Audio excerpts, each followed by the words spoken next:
gospod Yancey se je rodil leta 1949 v rasističnem južnem delu ZDA.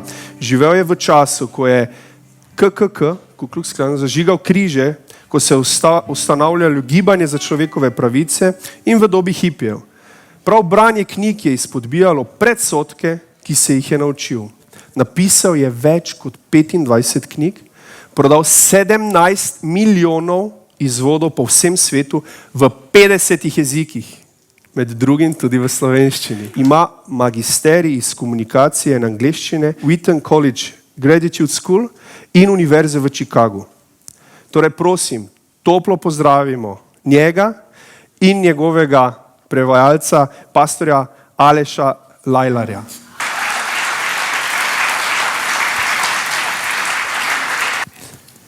So this is Slovenia.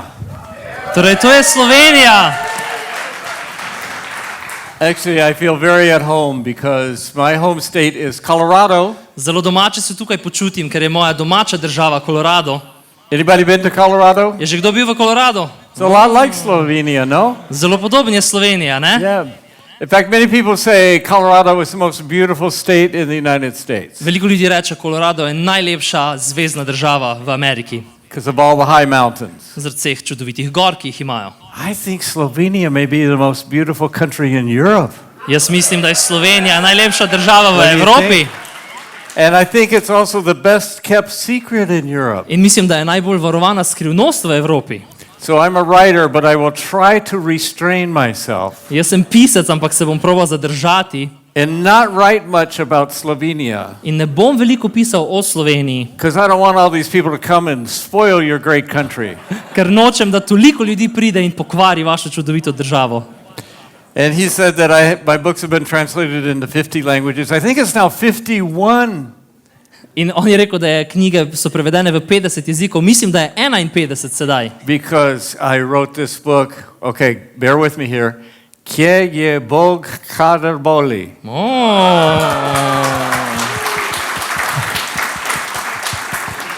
Ker sem napisal to knjigo, Kje je Bog, kadar boli. And I'll have to let you in on a little secret. You think writers write books about things they know about. In naj vam povem eno skrivnost. Vi verjetno mislite, da pisci pišejo knjige o stvarih, ki jih vejo. And if I wrote a book about something I already knew about, I'd be bored in 2 weeks. Če bi jaz napisal knjigo o stvarih, ki jih že vem, bi mi bilo dolg čas, čez 2 tedna. So I choose topics that I don't know the answer to, and then I get to write a book about it. Zato si jaz berem tematike, o katerih ne vem veliko, in potem napišem knjigo o njih. And of course, this question is a question that we all have at some point. In mislim, da je to vprašanje, s katerim se vsak izmed nas kdaj srečuje. I know a lot of people in Ukraine are asking that question right now. Vem, da v tem trenutku se veliko Ukrajincev sprašuje o tem vprašanju. And for those of you who are younger, especially I want to give you a little history lesson about this part of the world. Torej vsi tisti, ki ste mlajši, mogoče da začnemo s kratko lekcijo iz zgodovine o delu našega sveta. Don't you love people who come and try to tell you your history? Ali vam niso všeč ljudje, ki pridejo in vam hočejo povedati vašo zgodovino? But actually, I had an unusual experience in 1991. Ampak imel sem zelo zanimivo izkušnjo leta 1991. The Soviet Union started breaking up in 1989. Torej, Sovjetska zveza se je začela razdirati, razpadati leta 1991. Mikhail Gorbachev said, you can choose for yourself whether you want to remain in the Soviet Union or not. In Mikhail Gorbachev je rekel, lahko si vi izberete, ali boste ostali del Sovjetske zveze ali ne. So I was a part of a delegation from the United States of Christians. Jaz sem bil del delegacije, torej delegacija kristjanov, ki smo bili poslani. There were 13 of us, and they invited me mainly because I'm a journalist and I could write about it. 13 so nas izbrali in jaz sem bil predvsem zraven, ker sem novinar in znam pisati o stvareh. And I still have the invitation letter signed by Mikhail Gorbachev. In še vedno imam povabilo, ki ga je podpisal Mikhail Gorbachev. He asked us to come and restore morality to the Soviet Union. In nas je prosil, naj pridemo in obnovimo moralo znotraj Sovjetske zveze. And he gave us 10 days. In dal nam je 10 dni. I regret to inform you I don't think we completed the job. Naj vam nažalost povem, da mislim, da nismo dokončali naloge. So Ukraine chose in that election, they had an election, and 92% of all of Ukraine decided to leave the Soviet bloc. Torej, ko so se odločili, je 92% Ukrajincev se odločilo in glasovalo, da ne želijo več biti del Sovjetske zveze. So suddenly they're free, they're a democracy, they can do whatever they want without Russia telling them. In sedaj so svobodni, so demokracija in lahko delajo karkoli hočejo, brez da jim Rusi govorijo. And they had these supposedly free elections. In načeloma bi naj imeli te svobodne volitve, But democracy there got off to a pretty rough start. ampak tam se je demokracija začela kar težko. The problem is the elections were free, but the party in power counted the votes. Čeprav so bile svobodne volitve, je vlada še vedno štela samo določene glasove. So the Russian-backed party won all the first few elections. In torej ruska vlada, tako rečeno, ali pa tisti, ki so bili iz ruskih organizacij, so zmagali prve volitve. And then this very brave man, you may have heard of him, named Viktor Yushchenko, decided to challenge them. In potem, če ste slišali za Viktorja Juščenka, je on njih izzval. And I say he was brave because when he was running for office, they tried to poison him with dioxin poison. In verjetno ga je bilo strah, zaradi tega, ker ko je začel svojo kampanjo, so ga zastrupili z dioksinom. So this is Yushchenko when he ran for office, and this is what happened to him while he was running for office. To je bil Juščenko, ki je začel svojo kampanjo, in to je bilo potem med kampanjo. He almost died, but even then he wouldn't pull out of the election. In skoraj je umrl, ampak tudi takrat ni šel ven iz volitev. They had the election, and everybody knew that Yushchenko actually won. Torej, imeli so volitve in vsi so vedeli, da je on zmagal. The exit polls showed that he had about 11% lead over the person in power. In torej imel je takrat 11% volilno prednost pred svojim nasprotnikom. But of course, those guys counted the votes. Ampak oni so šteli druge glasove. And that night on Ukrainian television, one of these sober newscasters, we would like to report the results of the election. In potem na ukrajinski televiziji, ko so bili zelo resni in so povedali, zdaj bomo razglasili rezultat volitev. The challenger, Viktor Yushchenko, was decisively defeated. In so rekli, torej nasprotnik glavni vladi Juščenko je bil izrazito poražen. But there's one thing they didn't count on. Ampak eno stvar pa niso pričakovali.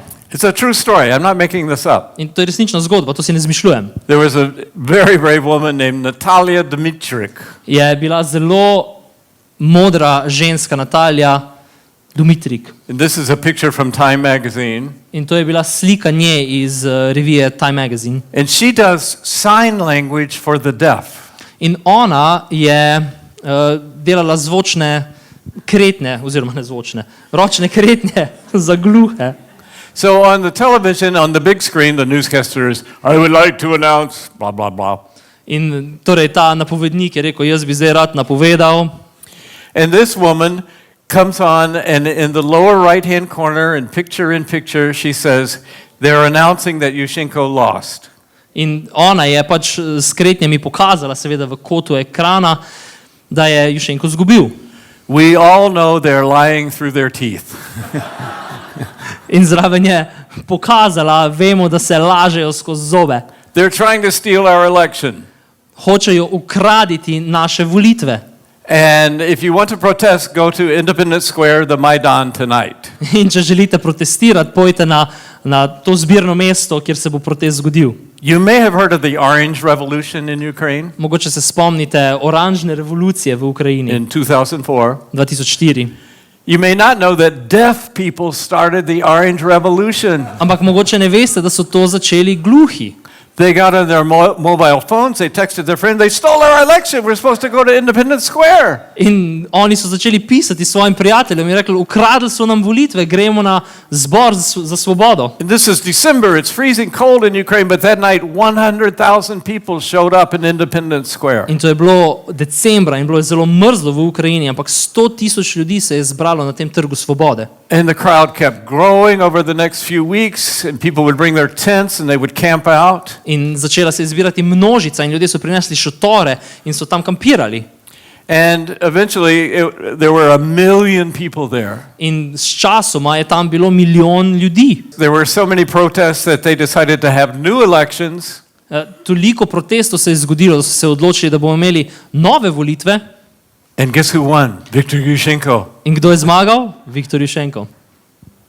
Now, why am I telling you this political story? Torej, zakaj vam govorim to politično zgodbo? I'm telling you because that's the best picture of the church that I know of. Zaradi tega, ker mislim, da je to najboljša slika cerkve, kot jo jaz poznam.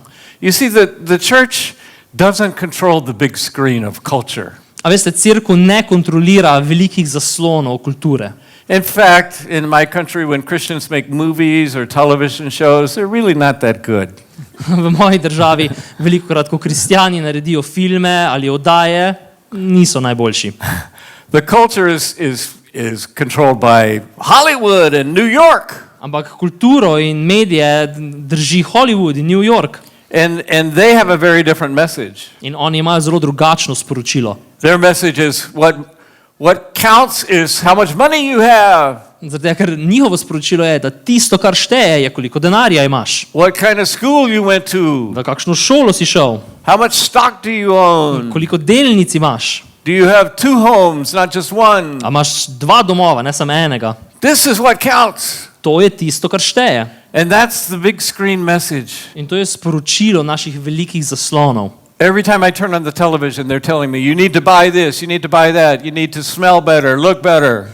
Vsakeč, ko prižgem televizijo, me prepričujejo, da moram to kupiti, ono kupiti, izgledati boljše, dišeti boljše, dišati. And that's always been true. It's not just modern times. In to je res bilo skozi, ne samo v modernih časih. But a man named Jesus came along, and like that woman in picture, he said, they're lying through their teeth. Ampak potem je prišel Jezus in tako kot ta napovedovalka v kotu zaslona je rekel, lagaj vam. What matters is not how much money you have, how many things you have. Zato, ker ni res pomembno, koliko denarja imate in koliko stvari imate. How good you look. In kako dobro izgledate. In fact, Jesus said this. This is a statement by Jesus that's quoted more in the Gospels than any other, 6 different times. In Jezus je rekel, če pogledamo en njegov stavek, frazo, ki jo je povedal večkrat kot karkoli druga, kar 6-krat jo je povedal. He said, you don't find your life by acquiring more and more things. Vi ne boste našli svojega življenja, ko boste si nabirali več in več. You actually find your life by losing it, by giving it away. Ampak boste našli svoje življenje takrat, ko ga boste razdali, ko ga boste dali proč. By caring about the things that God cares about and the people who God cares about. Da boste skrbeli za to, kar je Bogu mar in da vam je mar za druge. And in the very process of doing that, you find your life. In ko boste to počeli, boste našli svoje življenje. That's the small screen message that Jesus gives us. To je ta posnetek na majhnem zaslonu, v delčku zaslona, ki ga Jezus želi nam predati. And Jesus actually gave us his own picture of the church his last night with the 12 disciples. In mislim, da Jezus nam je dal svojo sliko cerkve, ko pogledamo zadnji večer z njegovimi učenci. I mean, think of what you would do if you knew tomorrow was your last day on earth. Torej, pomislite, kaj bi vi naredili, če bi vedeli, da je jutri vaš zadnji dan na zemlji. I know what I would do. Jaz vem, kaj bi jaz naredil. I would try to sample every kind of gelato along the river. Jaz bi poskusil vsako vrsto sladoleda ob reki Ljubljanici. Or if it was winter, I would go skiing. Ali pa če bi bila zima, bi šel smučat. You know what Jesus did? A veste, kaj je Jezus naredil? He washed feet. Umil je noge.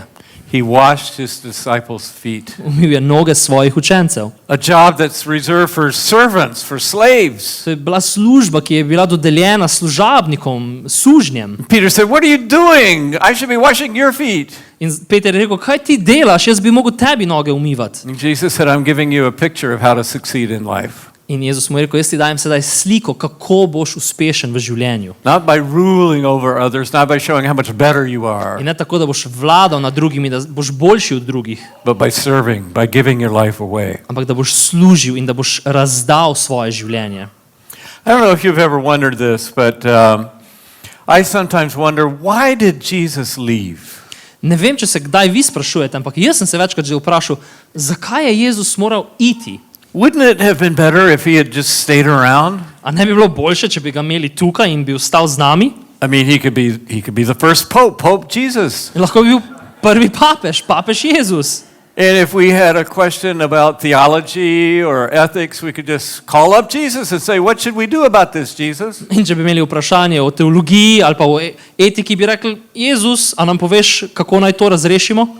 But Jesus said it's actually for your good that I'm going away. Jezus nam je rekel, da je celo dobro za nas, da on odhaja. And there's this funny scene in the first couple chapters of Acts In v prvih parih poglavjih apostolskih del vidimo ta dokaj smešen prizor. where Jesus gathers his 12 closest friends, the disciples around him, Torej Jezus bere svojih 12 in tiste najbližje učence okoli sebe. and they think, oh, okay, maybe Jesus is going to take over at last. In si mislijo, končno bo verjetno zdaj Jezus zavladal. I mean, they thought on Palm Sunday, now he's going to come riding on a stallion and be the Messiah we've been waiting for. Že ko je bila cvetna nedelja, so vsi pričakovali, zdaj bo on prišel na konju in bo zavladal. But instead he came riding on a donkey. Ampak prišel je pa na oslu. And later that same week he was executed as a common criminal. In potem tisti teden so ga ubili kot navadnega kriminalca. So here they are waiting. Jesus came back and maybe now he's going to do what we've been waiting for, somebody to take charge. In sedaj, ko je vstal od mrtvih, so učenci mislili, no zdaj končno bo pa on zavladal. Instead he said, I've done my job, it's finished, now it's up to you guys. Ampak on reče, fantje, jaz sem končal, zdaj pa na vas. And the scene is pretty funny because suddenly Jesus starts floating up into the air like a hot air balloon. In zakaj pravim, da je smešno? Zaradi, ker Jezus naenkrat začne se dvigovati kot balon. And the disciples are standing there staring into the sky when there's nothing there. Jesus has disappeared. In učenci gledajo v nebo, kako se Jezus dviguje, in naenkrat ga ni več tam. And these angels appear and say, why are you staring up into the blank sky? In angeli se prikažejo in rečejo, zakaj strmite v nebo? And I asked myself, why did Jesus do that? In se vprašam, zakaj je Jezus to naredil? And I can think of a couple reasons. In lahko potem pomislim na par razlogov. One reason is that when he was on earth, Jesus did nothing for Slovenia or actually anything in Europe. In eden izmed razlogov je zaradi tega, ker Jezus, ko je bil na svetu, ni nič naredil za Slovenijo ali karkoli za Evropo. He did nothing for North America or South America. Tudi nič ni naredil za Severno ali Južno Ameriko. He did nothing for Asia Nič ni naredil za Azijo or the North Pole. ali pa za Severni pol. Jesus only affected a few people, few hundred people, maybe a few thousand people, in one tiny little corner of the Roman Empire. Jezus je v resnici imel vpliv na par sto, mogoče par tisoč ljudi v enem majhnem delčku rimskega imperija takrat. And on that day, just before he took off into the sky, he said to his disciples, now it's up to you, I'm turning it over to you. In ko se je dvignil tisti dan, je rekel, ampak sedaj pa predajam stvar vam, svojim učencem. I want you to go to Judea and Samaria and Slovenia and the uttermost parts of the earth. Jaz želim, da vi greste v Judejo, v Samarijo, v Slovenijo in do koncev sveta. And bring the message that I came to give to you. In prinesite sporočilo, ki sem ga jaz predal vam. And later the apostle Paul called the church left behind, people like us, the body of Christ. In kasneje je Pavel opisal to Kristusove ljudi kot njegovo telo. What does that mean? Kaj pomeni, da smo Kristusovo telo? Well, if you want to know what God is like, let's say you're one of the children of Israel who was liberated by Moses and God from Egypt after the 10 plagues. Torej, če si želite predstavljati, kakšen je Bog in ste mogoče eden izmed Izraelcev, ki so bili odrešeni iz Egipta po 10 nadlogah. And there were no atheists in those days. V tistem času ni bilo ateistov. Because if you question God's existence, all you had to do is look at that pillar of fire and that pillar of cloud. Zato, ker takrat, če je kdo podvomil v Boga, vse, kar je moral narediti, je pogledati na tisti steber ognja ali pa dima. And this mountain that was smoking and thundering and lava boiling. Ali pa so pogledali na to goro, kjer je bil grom in oblak. And if you came to your pastor or rabbi in that case and said, you know, I'm just not sure there is a God. In če bi prišli do svojega pastorja ali pa rabina takrat in rekli, veš, nisem čisto siguren, če Bog je. He would say, well, here's what you should do. Go over and touch that mountain and you will believe in God for about 1 nanosecond before you disappear. Bi ti rekli, no, pojdi do tiste gore in se dotakni njenega podnožja in pol boš verjel v Boga za kako nanosekundo, preden boš umrl. So if you ask a little Jewish teenager in those days, what is God like? In če bi vprašali kakšnega judovskega mladeniča takrat, kakšen je Bog, They would say, well, God is scary, God is big, and you have to do everything right or you may die. bi rekli, Bog je velik, Bog je strašen in moraš narediti vse, kar ti pravi, drugače lahko umreš. And if you ask Thomas or Peter or James or John, what is God like? Ampak potem, ko pa vprašate Petra ali Jakoba ali Janeza ali Tomaža, kakšen je Bog, They would say, well, I know this is going to be hard to believe, but this guy we've been following around for 3 years, he stops storms, he heals people, he raises the dead. bi rekli, ja, a veš, temu moškemu, ki mu zdaj sledimo 3 leta, a veš, on ustavi nevihte, ozdravi bolne, dvigne mrtve. He said, if you've seen me, you've seen the Father. In on je rekel, če ste videli mene, potem ste videli očeta. God is like Jesus. Bog je kot Jezus. And Paul goes on to say he's the exact image of what God is like. In potem kasneje celo zapiše in reče, on je popolna podoba Boga, popolna slika Boga. And if your image of God doesn't look like Jesus, you need to correct it. In če vaša slika Boga ne izgleda takšna, kot je Jezus, potem jo morate verjetno popraviti. But then Jesus left. So now you ask, what is God like? Ampak potem je Jezus odšel in zato se zdaj vprašamo, ja, kakšen pa je Bog? And the Apostle Paul says, well, he's like the church. In apostol Pavel je rekel, takšen je, kot je cerkev. Now that's a scary thought. In to je lahko včasih strašljiva misel. The fact that God would entrust his own reputation with ordinary people like us. Zato, da bi Bog prepustil svoj ugled ljudem, kot smo mi. And what I learned from that sequence from God the Father to God the Son to God the Holy Spirit is the best way to communicate God's love is human to human. Torej, kar sem se jaz naučil, ko predstavljamo Boga, ko gremo od očeta do sina do svetega duha, je, da najboljši prikaz Boga je od človeka do človeka. In the Sinai wilderness, the only person who actually would approach God was Moses. V Sinajški puščavi edina oseba, ki se je lahko približala Bogu, je bil Mojzes. And every time he met with God, he would come out with his face glowing and people would say, put something over your face, we can't look at you. In vsakeč, ko je prišel proč iz Božje prisotnosti, mu je obraz žarel in so ljudje rekli, ne, zakri si obraz, ne moramo te gledati. It's hard to be intimate with a God who blinds you. Težko je biti intimen z Bogom, ki te zaslepi. And God found a way to get closer in Jesus. Ampak Bog se je približal v Jezusu. And then a way to get even closer in the Holy Spirit. In se je potem še bolj približal v Svetem Duhu. In Hebrews tells us that when Jesus died, there was a curtain in the temple that separated everybody from God and it just ripped spontaneously like this. In Sveto pismo nam pravi, da ko je Jezus umrl, se je ta zavesa v templju pretrgala na pol. And anybody can approach God. In čisto vsak je sedaj imel dostop do Boga. So the only way that people will know what God is like is if we show them. Torej, edini način, če želijo ljudje vedeti, kakšen je Bog, je to, da jim pokažemo. So how are we doing? Torej, kako nam gre? Well, I've traveled quite a bit as a journalist. In fact, until yesterday or so, I had been to 85 countries. Torej, kot novinar sem veliko prepotoval svet in do včeraj sem bil že v 85 državah. Now 86. Sedaj sem v 86. And wherever I go, where there have been Christian missionaries, I find orphanages. In kamorkoli grem in so tam bili krščanski misionarji, vidim sirotišnice. Here's a picture of one. You recognize that guy in the middle? Prepoznate tega na sredini, to je na sredi ene sirotišnice. No, it's not Andrei Grosdanov. Ni Andrej Bostanov. Pretty close though, that's Bono. Ja, to je Bono.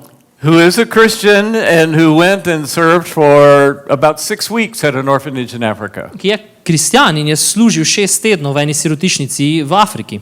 Why? He could do anything he wanted with his time. Pa on bi lahko naredil karkoli hoče s svojim časom. He could buy a yacht or an island. Lahko bi si kupil jahto ali pa otok. But he believed Jesus when he said, the way to find your life is by giving it away. Ampak on je verjel Jezusu, ko je rekel, če boš želel najti svoje življenje, ga boš razdal. That last night with the disciples, Jesus prayed and he said, God, there's one prayer I'd like answered, and that is that the church would be unified, would be a place of love. In pravi, eno molitev, ki jo je Jezus imel na večer, preden je šel iz te zemlje, je molil k očetu, da bi bila cerkev enotna in da bi jih povezovala ljubezen. Last I counted, there are 45,000 different Christian denominations in the world. Na zadnje, ko sem preštel, je bilo 45 tisoč krščanskih denominacij na svetu. And my message that I keep saying to the church is, it's important to find out what's truth and decide what matters. Torej, in jaz ponavadi, ko grem po svetu, velikokrat rečem cerkvam, pomembno je, da veste, kaj je resnica in kaj je pomembno. But John said, Jesus came full of grace and truth. Ampak Janez je rekel, da Jezus je prišel poln milosti in resnice. And I wish I found more denominations that worked hard to outgrace each other than to outtruth each other. In jaz bi si želel, da bi našel na svetu več denominacij, več cerkva, ki bi se bolj trudile biti bolj milostljive drug do druge, kot pa bolj resnične, pravilne. The world is a place that I call a place of ungrace. In svet je mesto, ki mu jaz pravim svet brez milosti. It works like this. I live in Colorado. There are a lot of animals around. In deluje na tak način. Jaz živim v Colorado in tam imamo veliko živali. And when I watch the animals, I learn that nature works according to one specific law. In ko gledam živali, vidim, da narava deluje po enem specifičnem zakonu. Big animals eat little animals. Velike živali jejo majhne živali. In English, we have a saying, it's a dog eat dog world. V angleščini imajo izrek, da pes je psa. It's not a dog love cat world. Ni svet, kjer pes ljubi mačko.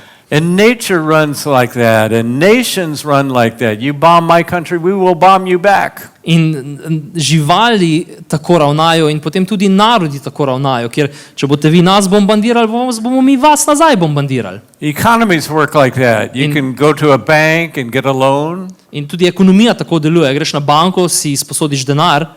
But if you fall sick and you call the bank and say, I'm sorry, I won't be able to make my payments for the next 6 months. Ampak če zboliš in rečeš banki, ne morem plačati kredita naslednjih 6 mesecev, They'll say, well, that's fine, Mr. Yancey, we'll be by tomorrow to pick up your car that we loaned you the money for. bojo rekli, ja, gospod Yancey, bomo prišli jutro do vas, pa bomo vzeli avto, ki ste si ga sposodili. In our world, you get what you deserve. You work for it. You work hard for it. In v našem svetu samo dobiš tisto, kar si zaslužiš, za kar delaš trdo. And then along comes Jesus telling these grace stories. In potem pride Jezus in začne govoriti o milosti, Where you don't get what you deserve, you get the opposite of what you deserve. kjer ne dobiš tisto, kar si zaslužiš, ampak ravno nasprotno. He told one story about people who started working at 4 o'clock in the afternoon. Govoril je enkrat eno zgodbo, kako so ljudje delali ob različnih časih, ob 4 popoldan. And when they got paid, the boss man paid them as much as the people who started at 8 o'clock in the morning. In ko je prišel gospodar, je vsem delavcem plačal enako tistim, ko so delali že od 8 zjutraj. And the morning worker said, that's not fair. In jutranji delavci so rekli, to ni fair. And God says, you're right, it's not fair, and you better be glad. In Bog je rekel, res ni fair, ampak bodi hvaležen. Because none of you deserve my forgiveness. Zato, ker nihče si ne zasluži mojega odpuščanja. None of you deserve my love. Nihče ne zasluži ljubezni. But that's what grace is. Ampak ravno to je milost. It's a free gift. Je brezplačen dar. And the thing about a gift is you've got to have hands open to receive it, or otherwise it falls to the ground. In če želiš prejeti milost, ki je dar, moraš imeti odprte roke, da ga lahko ujameš, drugače ti pade dol. And in Jesus' day, the religious people had their hands closed tight in a fish. Well, I'm better than this guy over here. Ampak religijski voditelji v Jezusovih dneh so imeli pa stisnjene pesti in so vedno gledali onega, ki je slabši od njih. And Jesus said, are you perfect? In ko je Jezus rekel, a ste vi popolni? Are you like God? Ali ste takšen kot Bog? And if you're not, there's only one solution, and that's God's grace. In če niste, potem je samo ena rešitev in to je Božja milost. And the early church started out with nothing going in its favor. Zgodnja cerkev, ko se je začela, nič ni šlo v prid. They lived in a pretty hostile Roman Empire, Živeli so v zelo sovražnem rimskem imperiju, which was rather cruel and brutal. ki je bil zelo krut. So historians estimate that between a quarter and a third of all babies born in the Roman Empire were abandoned. Torej, po podatkih je bila četrtina ali celo tretjina otrok, vsi, ki so bili rojeni, pač zapuščenih. That was their form of birth control. To je pač bila njihova oblika kontracepcije.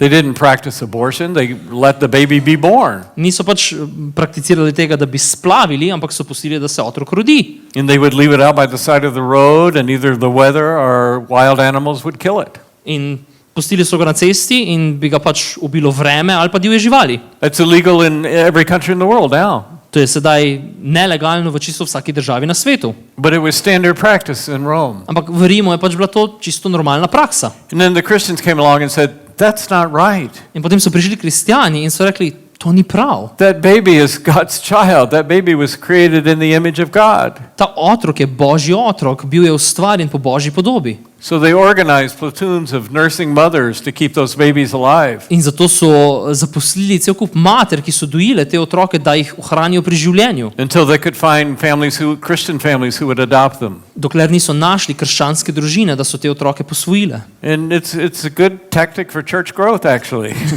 In to je dobra taktika za rast cerkva. Just take the babies nobody else wants and raise them in the family. Vzamite otroke, ki jih nihče ne želi, in dovolite, da odrastejo v krščanski družini. We've just lived through a pandemic, still are in some ways. In ravno kar smo preživeli, ali pa do neke mere še preživljamo pandemijo. And in those days they had pandemics too. It wasn't COVID-19, it was mostly bubonic plague. In tudi takrat so se ubadali z boleznimi in niso imeli covida, ampak so imeli bubansko kugo. And then sometimes a wave would go through that would kill a third of all people in Europe. In včasih so te kuge šle čez Evropo in so pobile včasih tretjino celotne populacije. And the Romans, as soon as a sickness fell onto a town, would run into the hills to get away where the clean air is. In Rimljani, takoj ko je prišla bolezen v neko mesto, so vsi zbežali ven in so šli v hribe, kjer je bil čist zrak. The Christians would stay behind to nurse their family, and not only their family, but their pagan neighbors as well. Ampak kristjani so ostali zadaj, da so poskrbeli za svoje družine in ne samo za njih, ampak tudi za bolane sosede. And after a while, people in Rome said, you know, I like the way they live better than the way I live. In čez čas so Rimljani videli in rekli, veš, jaz bi rajše živel tako, kot oni živijo, kot pa tako, kot jaz živim. They care for the poor. Skrbijo za uboge. They give women a proper place. Ženskam dajo pravo mesto. They know how to get along with people of other races. Znajo se pogovarjati, biti v sožitju z drugimi narodi. I want what they've got. In jaz bi rad, da dobim to, kar imajo oni. And in 300 years they became more than 50% of the population of the whole Roman Empire. In v 3 stoletjih je več kot polovica rimskega imperija bila krščanska. I met a modern day example of someone who works very much like those early Christians. Spoznal sem nekoga pred kratkim, ki tako deluje v današnjem času. He's a pastor, ordinary small church in Seoul, South Korea. On je pastor manjše cerkve v Južni Koreji. And there, much like in the days of the Roman Empire, if you have an unwanted pregnancy, often they would just throw the baby away, still do. In tam celo še danes, če imaš nezaželenega otroka in se rodi, ga pač zavržejo. It's a shame culture, it's an honor culture, and if you get pregnant out of wedlock or if your baby has some sort of defect, you just kind of put it in a garbage bin. Torej, kultura je zelo močno osnovana da te je sram. In torej, če se ti rodi otrok, ki je kaj narobe z njim, ali pa slučajno rodiš otroka izven zakona, ga pač odstranijo, da ga nihče ne vidi. And this pastor said, well, that's not right. These babies are loved by God. In ta pastor je rekel, to ni prav, te otroke ima rad Bog. And he cut a hole in the side of it. In je izrezal na strani njihove cerkve luknjo. And he installed this baby box. In je postavil to škatlo za otroke. And word went out, he put advertisements in the newspaper, if you don't want your baby, we do.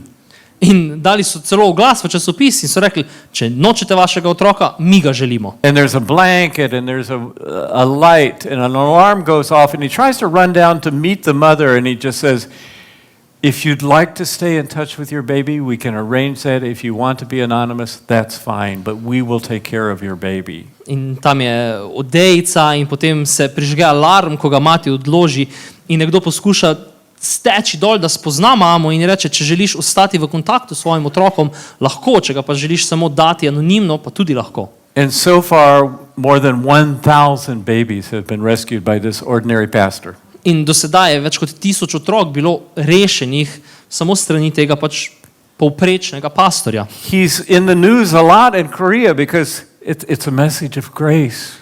Ampak je veliko sedaj po novicah v Koreji, zaradi tega, ker je to sporočilo upanja. There have been 23 so far that no one is willing to adopt because they have such physical handicaps. In 23 od teh otrok zaenkrat nihče ni želel posvojiti, ker so tako močno hendikepirani. So this pastor has adopted all 23 in his own family. In zato je ta pastor posvojil vseh 23 v svojo družino. He didn't by himself answer that question, where is God when it hurts? Torej, on ni sam odgovoril, kje je Bog, kadar boli.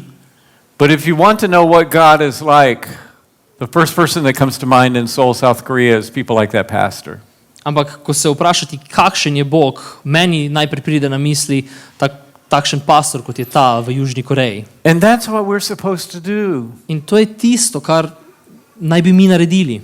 Jesus said, anybody can love your family. Depends on your family, really. Jezus je rekel, ja, vsak lahko ljubi svojo družino, no, odvisno od vaše družine. He said, I tell you, love your enemies. Pray for those who persecute Ampak you. on pravi, ljubite svoje sovražnike, molite za tiste, ki vas preganjajo. His disciples said, why would anybody do a crazy thing like that? In potem se njegovi učenci vprašajo, zakaj bi nekdo naredil nekaj tako norega. And Jesus said, because that's the only way people will know what my Father is like. In Jezus reče, zato, ker samo na takšen način bodo ljudje vedeli, kdo je moj oče. God's love extends to good people and bad people alike. Torej, Božja ljubezen se izliva na tako dobre kot slabe. So many of Jesus' stories have the wrong people as the heroes. In toliko krat Jezusove zgodbe imajo tiste napačne ljudi za heroje. He told a story about a rich man, very successful, and Lazarus, a beggar. Torej, pove zgodbo o tem bogatašu in pa potem Lazarju, temu bogemu. He didn't bother to tell us the rich man's name. Guess who's the hero of that story? In ni se trudil povedati, kako je bilo ime temu bogatašu, ker kdo v resnici je junak te zgodbe. He told a story about not the good rabbi, but the good Samaritan, the heretic. In povedal je zgodbo ne o dobrem rabinu, ampak o dobrem Samarijanu, tisti, ki je bil heretik takrat. He told a story about a family that had 2 children, 2 sons. One was very obedient and responsible. In povedal je eno zgodbo o nekom, ki je imel 2 sinova in en sin je bil res odgovoren, je bil priden. And the other was a prodigal who squandered the family inheritance. Who's the hero of that story? Drug je pa bil tisti, ki je zapravil celo dediščino, ampak kdo je heroj te zgodbe? Jesus was turning the world upside down. In Jezus je preobračal svet. And I know in a country like Slovenia, with your history, you think we have Christian roots, but not many people care about those things anymore. In država kot je Slovenija, včasih si mogoče rečete, mi vemo, da imamo krščanske korenine, ampak ljudem ni več za to mar. All over Europe there are these beautiful churches, but mostly you find Korean and Japanese tourists with their video cameras. Po celi Sloveniji in Evropi obstajajo te čudovite cerkve, ampak sedaj imate tam pač japonske in korejske turiste, ki slikajo to. How can we communicate the gospel to a place like this? Kako naj povemo sporočilo evangelija na takšnem kraju? Well, the same way Jesus did, to show the world a different way to live. In isto kot je naredil to Jezus, pokažite svetu drugačen način življenja. In a dog-eat-dog world, people fall by the wayside. They don't succeed. They don't climb the ladder. In v svetu, kjer je osnovan na tekmovanju in plezanju po lestvici uspeha, And we're called to care for those people. in ljudje odpadajo na levo in desno, smo mi poklicani, da pomagamo tem. The babies nobody wants. Torej otrokom, ki jih nihče ne želi. The refugees who become a pain in the neck after month passes. Beguncem, ki postanejo ko so tukaj mesec za mesecom, postanejo težava. The minorities that don't quite know your culture. Manjšine, ki mogoče ne poznajo vaše kulture. The American missionaries who come over here. Mogoče ameriški misionarjem, ko pridejo sem. I want to tell you a story about one of the most impressive people I've ever met.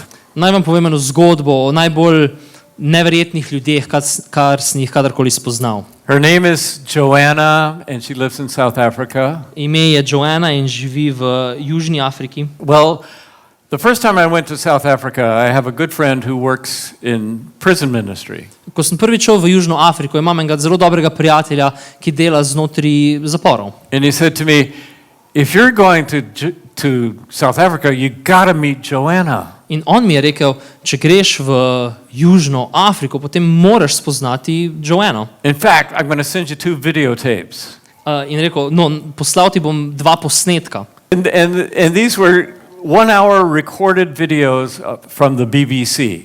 In to sta bila 2 posnetka, urno dolga dokumentarca, ki jih je naredil BBC. She fought the old system of apartheid. She lobbied for Nelson Mandela, and sure enough, he got out of prison and was elected president. In poskušala je doseči reforme in glasovala je za Nelsona Mandela in ko je prišel on z zapora, je bil izvoljen. So she prayed. She said, God, I need another job. I got some time on my hands. What do you care about going on around me? In potem je pač molila in rekla, Bog, kaj si ti želiš, da jaz počnem s svojim časom? And she learned that there's a prison right 5 minutes from her home, Pollsmoor Prison, where Mandela himself had spent 8 years. In potem je ugotovila, da blizu njenega doma je en zapor, kjer je tudi Mandela preživel čas tam. And it was the most violent prison in all of southern Africa. In je to bil najbolj nasilen zapor, ječa v celotni Južni Afriki. It was controlled by these vicious gangs, and the way you got cred in the prison was by stabbing somebody or hurting them.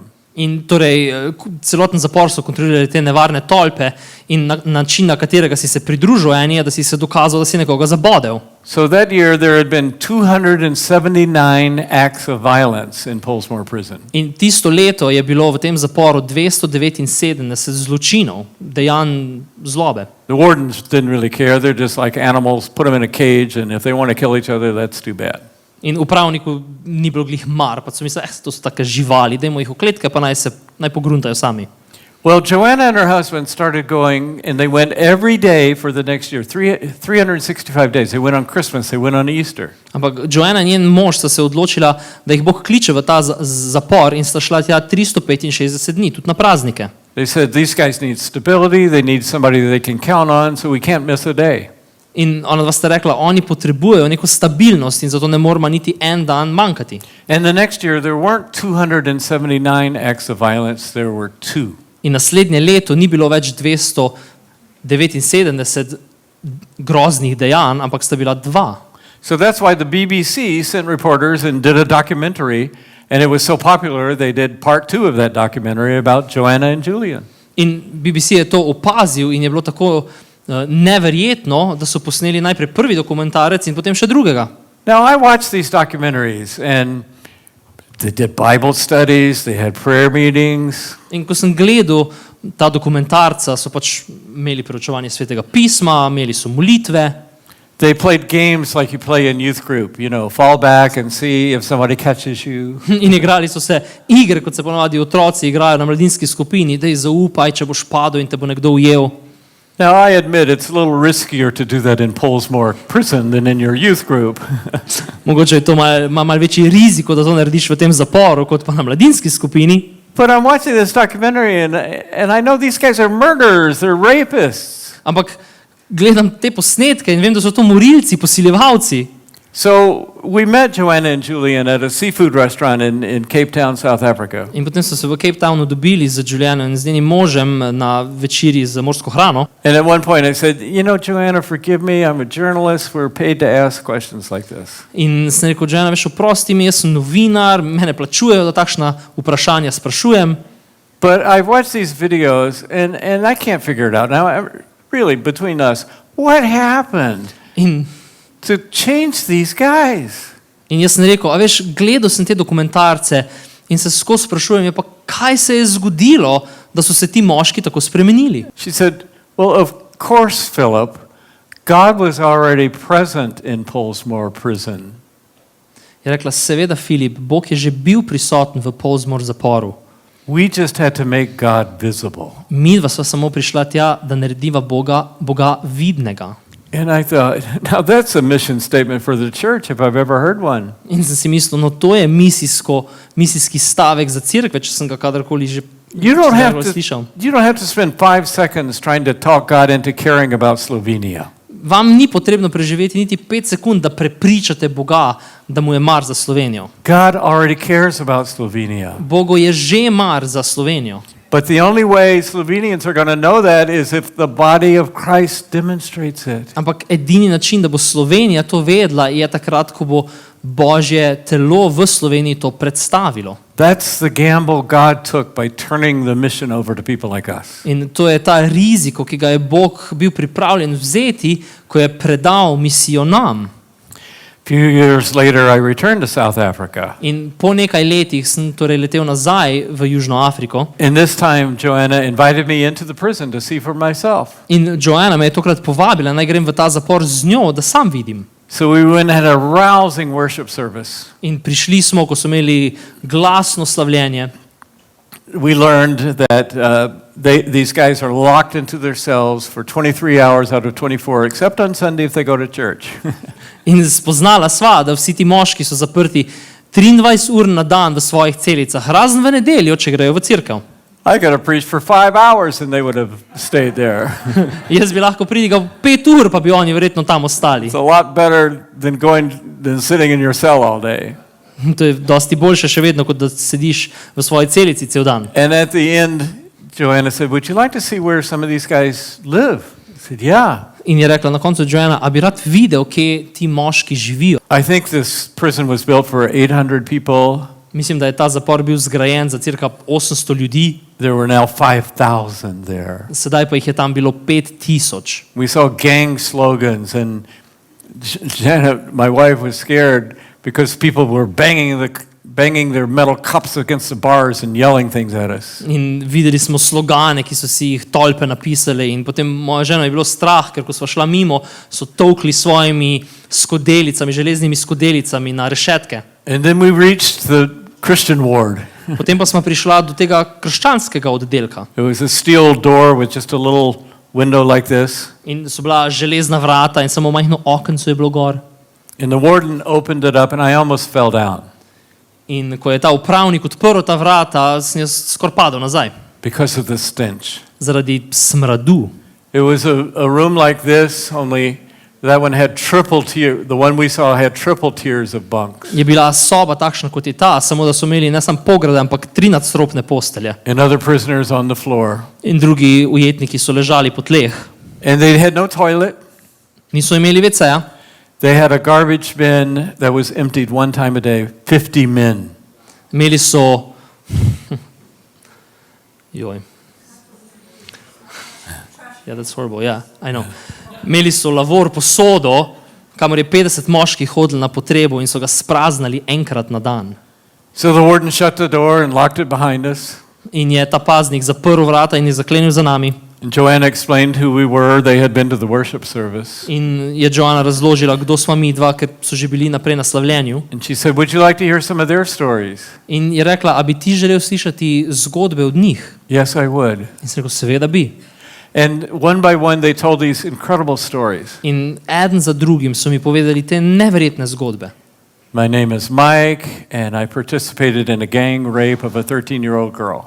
Moje ime je Mike in bil sem udeležen v skupini, ki smo posilili 13-letnico. And I was given a sentence of life plus 39 years. In dali so mi obsodbo za življenje plus 39 let. Hello, my name is Juan and I had a contract to have my wife killed. Zdravo, moje ime je Juan in imel sem že splanirano, da mi ubijajo mojo ženo. And I was given 3 consecutive life sentences. In dali so mi 3 dosmrtne kazni. I don't know how that sentencing stuff works. Ne vem, kako deluje to, komu dajo toliko kazni. But I'm so glad that I was sentenced here. Ampak so rekli, ampak tako vesel sem sedaj, da so me poslali sem v ta zapor. Because it was here that I met Joanna and Julian. Zato, ker sem tukaj spoznal Joano in Juliana. And through them I met Jesus. In preko njih sem spoznal Jezusa. And I know I'll never get out of this room In čeprav vem, da nikoli ne bom prišel iz te sobe, as long as I live. dokler živim, But I want to please God with the person I am in this place. ampak želim biti všeč Bogu, takšen kot sem v tem prostoru. And as they're telling me these stories one by one, In ko so mi povedali te zgodbe, eden za drugim, I look behind them, and on the wall, someone had printed beautiful calligraphy, had printed the words to praise songs. in sem pogledal steno, ki je bila za njimi, in nekdo je izpraskal noter pesmi slavljenja. Soon and very soon I am going to see the King. Kmalu že kralja bomo videli. No more crying there. Nič več joka ne bo tam. No more dying there. Nič več smrti ne bo tam. And if you're in that hellhole, In če ste v tem peklu 23 hours out of 24, 23 ur od 24 for life plus 39 years, those words mean something. za celo življenje plus 39 let, potem te besede nekaj pomenijo. And next to it was another praise chorus that was taken right from the Psalms. In poleg tega je bila napisana še ena pesem, ki je bila vzeta prav iz psalmov, It said, surely the presence of the Lord is in this place. in je bilo napisano, sigurno je Gospodova prisotnost tukaj, na tem kraju. And I thought back to my prior visit with Joanne's shocked expression as she's holding her seafood on her fork and said, In takrat sem se spomnil tiste reakcije, ki jo je Joanne imela pred leti, ko je držala tisto vilico z morsko hrano. well, of course, Philip, God was already present in Pollsmoor prison. We just had to make him visible. Je rekla, seveda, Filip, Bog je že bil prisoten v Pollsmoor zaporu, mi smo ga samo morali jim pokazati. And that's what we're called to do as a church. In to je tisto, kar smo poklicani, da delamo kot cerkev. We're not responsible for people's responses, how they decide. Mi nismo odgovorni za to, kako se ljudje odzovejo. A lot of people turned against Jesus in his own day. Why should they believe what we say? Veliko ljudi se je obrnili proti Jezusu v njegovih dneh, zakaj bi nam verjeli. What we're asked to do is be the body of Christ, Ampak poklicani smo, da smo Kristusovo telo, to show people what God is like. da pokažemo ljudem, kakšen je Bog. It's not what the world around us says is most important, In da ni tisto, kar nam svet okrog nas pravi, da je pomembno. and yet it can transform lives, Ampak to lahko spremeni življenja, communities, lahko spremeni whole nations. cele narode, soseske. And that's what I leave you with Joanna's mission statement. In zato vas želim zapustiti torej s to Joanino misijsko mislijo. The only way that people will know what God is like Edini način, če bodo ljudje želeli izvedeti, kakšen je Bog, is if we make God visible. je, če bomo mi jim pokazali Boga. Let's pray. Molimo. Surely the Lord is present in this place. Sigurno je Gospod prisoten v tem kraju, na tem mestu. Joanna was right. Joana je imela prav. God already cares about Slovenia, Bogu je že mar za Slovenijo, Croatia, za Hrvaško, Washington, za Moscow, Washington, za Varšavo, Ukraine, za Ukrajino, Pollsmoor prison. za Pollsmoor zapor. We're just called to make you visible, Lord. Mi, Gospod, smo samo tukaj, da te razkrijemo drugim. I pray that we would listen and watch that lower right-hand corner of the big screen. In Gospod, pomagaj nam, da ko gledamo velike zaslone, se osredotočimo na razlagalca v spodnjem manjšem kotu. The different way to live that you came to teach us, Da živimo na drugačen način, tako kot si nas ti naučil. that you came to show us. Način, ki si nam ga ti pokazal. We can't control people's responses. We can only be faithful to what you've called us to do. In Gospod, mi ne moremo biti odgovorni za to, kako se ljudje odločajo, ampak smo pa odgovorni, če naredimo to, kar si nam ti povedal. But I pray that the church in Slovenia would not give up, would not get discouraged. Ampak Gospod, prosim te, da cerkev v Sloveniji ne bi odnehala, ne bi izgubila upanje, But to live for an audience of one, yourself, ampak da bi živeli za občinstvo enega, za tebe, to give you pleasure. zato da ti dobiš slavo. And in the process, awaken in Slovenians a thirst for living water that only you can satisfy. In v istem času, Gospod, daj žejo v Slovence, da zahrepenijo po živi vodi, ki jo samo ti daješ. In your holy name. To te prosimo v tvojem svetem imenu. Amen. Amen.